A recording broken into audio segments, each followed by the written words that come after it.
กวาบหูอาเลียสัสสาสีปาแลเฮาแลสู่ตั้งหลายจังไลตองเตียวกว่ามาตีในโลกาสัมสลาลงในสุดเซงเย้าวายสู่แลเฮาตั้งหลายไลเกิดเย้าตายเย้าก็เกิดไลเกิดตายปันตรงอยู่ที่ในโลกาสัมสลาลงใน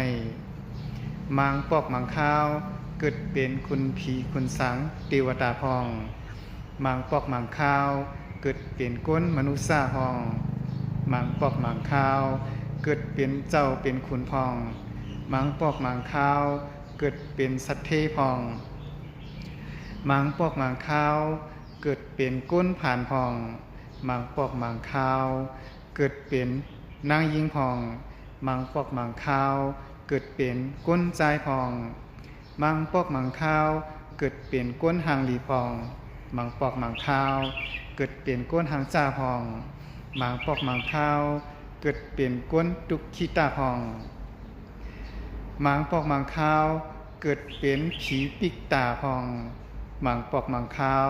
เกิดเป็นสัตว์ตริสานพองมังปอกมังข้าวเกิดเป็นสัตว์งะลายพองกอบลองเสื้อในแลเฮาเลสู่ตั้งหลายไล่เกิดตายปันตรงอยู่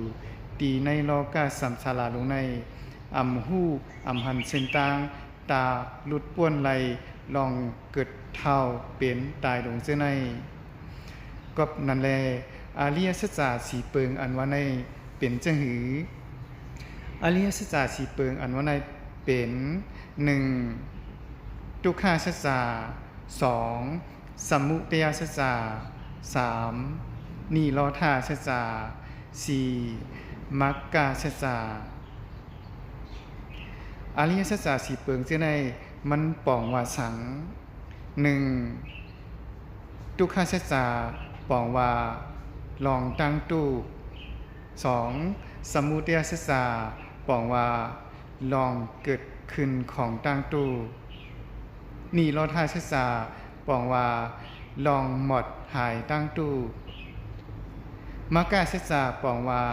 ขอปฏิบัติให้ถึงลองหมดหายตั้งตู้จะใน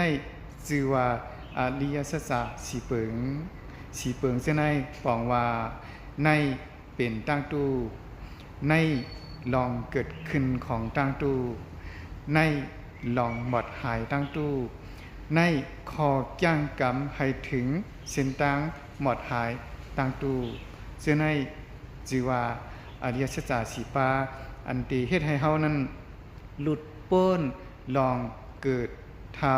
เสียบตายชื่อในไรในสู่จัดในลูกไปจัดนามีชงคา